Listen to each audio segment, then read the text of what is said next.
2018 Mercedes AMG GLC 63S 4Matic Coupe review. Team merits recalling, as the leaves change shading and the air starts to cool, that at some point or another a large portion of us are pounded by a winter infection. We just completed it sooner than most, in the woodlands of Germany's Swabian Alps, from an impossible attacker. AMG's 4.0-liter, twin-turbocharged V8 is the sort of European winter infection we like. However, it's generally minor, given the harm it would be able to out. Wherever it spreads, it takes machines conceived from corporate marketable strategies and transforms them into growling, roaring savages. Take the GLC 63 and the GLC 63 Coupe. Agreeable, sprightly and strong as the giver Mercedes-Benz GLC may be, the chomp of the 4.0-liter infection turns everything aggressive and shockingly quick. Mercedes-Benz intends to bring 63 cartilage to the GLC from someplace around $68,000 for the GLC 63 4Matic and about $5,000 to $7,000 more for a similar influence level in the GLC 63 4Matic Coupe, with the S adaptation of the Coupe body style requesting early $80K cash. The S form might be accessible in the Coupe body style. There are different approaches to take a gander at it. It has additional gear space and a higher driving position over the C63 car stablemate for pretty much a similar cash, while venturing up from the $60,400 GLC 43 Coupe is significantly less agonizing than it is in the GLE Demonstrate run. Be that as it may, getting all the well done you most likely knew will cost more. AMG won't state the amount all the more, yet it's a sure thing that extending the mode-moving dynamic select framework to incorporate Sport Plus and Race will wind up being someplace around $1,250, in light of the fact that that is the thing that it costs in the C63 that offers this extremely same infection. The avocation for approaching a great deal more for a S rendition is that it lifts the energy of the particular engine from 469 drive to 503 and supports the torque top-up from 479 pound-feet to 516. It's not as though both of them need intensity, however. To 60 miles per hour, the GLC 63S, the quickest and most costly of the breed headed stateside amidst 1 year from now, will take the lunch of even Porsche's simply propelled Cayenne Turbo, hitting 60 miles per hour in 3.7 seconds, despite the fact that it's gone for the Macan Turbo. The Bass Auto is just around 0.2 of a moment slower, regardless of whether it doesn't feel appropriate to call that slower. It's like it battles to do it, either. We tried the S adaptation of the Coupe, however, just on 21-inch Pirelli winter tires that include squishiness, keeping in mind the on-goal to conform to German law during the season, and it didn't simply feel like it would blast out 3.7-second impacts to 60 miles per hour, yet felt like it would do everything day. It helped that it utilized the discretionary race mode to twist up the 9-speed programmed transmission's AMG Spec Grass Pack, which replaces the stock torque converter, yet in wet conditions it wasn't even fundamental. We just turned up the revs it would swallow and afterward ventured off the brake pedal. What's more, held tight. Furthermore, on. And after that held tight some more. Also, the GLC 63S Coupe was the special case that didn't see it was sprinkling hard. Its first apparatus proportion is an amazingly low 5.35 to 1, and it's just at any point utilized transiently, particularly on full throttle in Sport Plus or Race modes.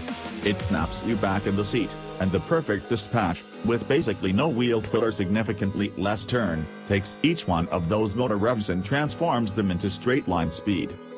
There's an electronically bolting diff on the back pivot that takes 69% of the torque under ordinary conditions, however the middle differential can swing around to shoot half of it in advance, where an open diff gives a valiant effort. Furthermore, it does it noisily, and you'll never confound the motor note with the sugary sweet V8 or V10 from the pre-turbo days. It's profound and irate when it starts up in the default comfort mode, however it gets much more steam when you wound the gas pedal, and absolute incensed on the off chance that you consolidate that with a bit of blacktop to take all that vocal satisfaction out on. Fundamentally, it's all the muscle and rage of that bear in the Revenant, before it gets murdered, clearly, in addition to pops and crackles on the invade and downshifts that would put a dragster with a 4-barrel Holly to disgrace. The movements snap neatly and rapidly, however the jar goes from 0 in comfort mode to goodness there it is in sport and continues going until the overstated bangs of race mode, another justifiable reason not to really utilize or out and about. It's likewise so strangely shrewd in Sport and Sport Plus that you're in an ideal situation disregarding the or shifters and simply giving it a chance to do everything for you.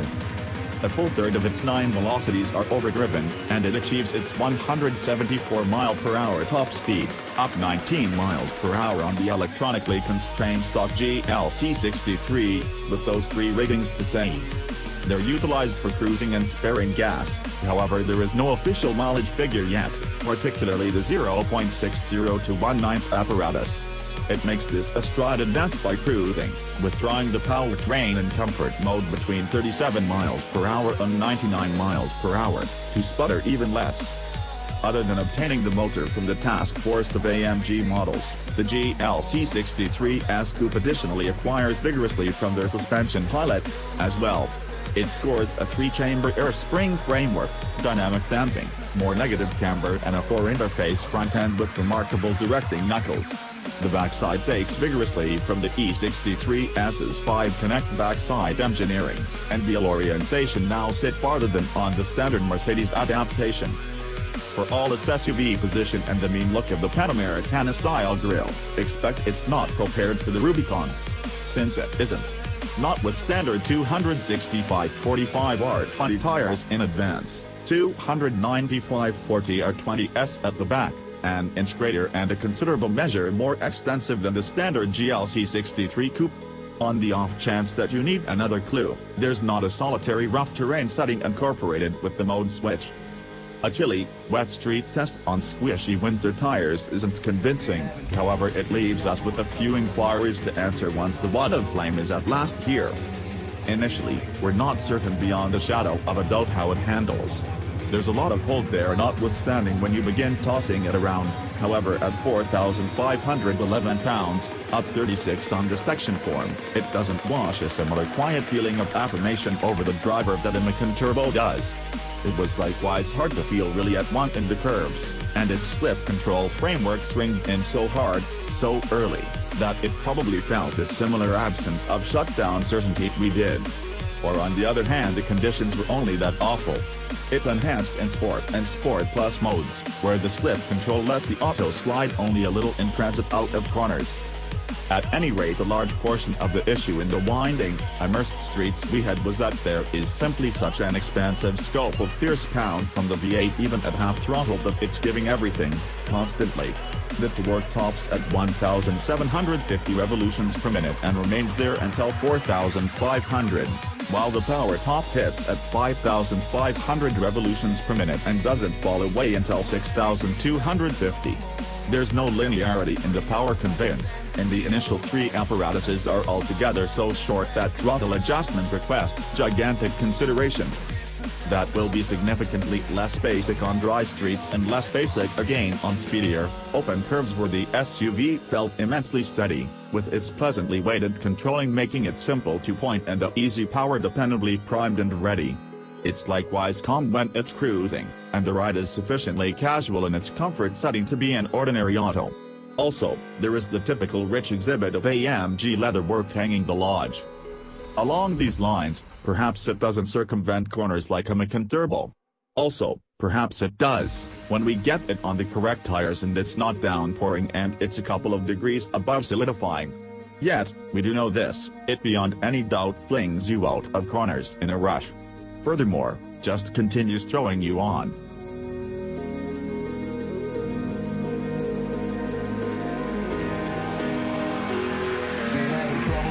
Now for a couple of nights, need to rebuild myself to come alive. It all makes sense now, now that the lights out. It's a different world to me.